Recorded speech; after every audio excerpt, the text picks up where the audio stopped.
अस्सलाम वालेकुम दोस्तों, आज एक नई वीडियो के साथ। इस फल का नाम है स्ट्रॉबेरी, जो आप लोग बहुत मज़े से खाते हैं और जब सीज़न आ जाता है तो शौकीन इसके पीछे भागते हैं। मुनाफा बख्श कारोबार है। मेरे रिलेटिव हैं जो इन्होंने लगाई हुई है, मैं आज उनके पास लेने आया हूँ।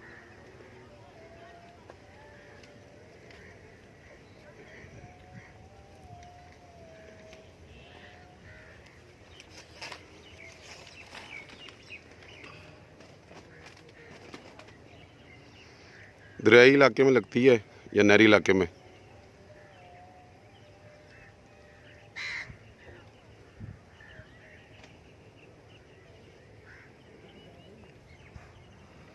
ये जी हमने जो लेके जानी है, ये एक टोकरी है, अभी एक और टोकरी आ रही है। साइज़ आप चेक करें, मतलब ये स्पेशल है ना, इसलिए।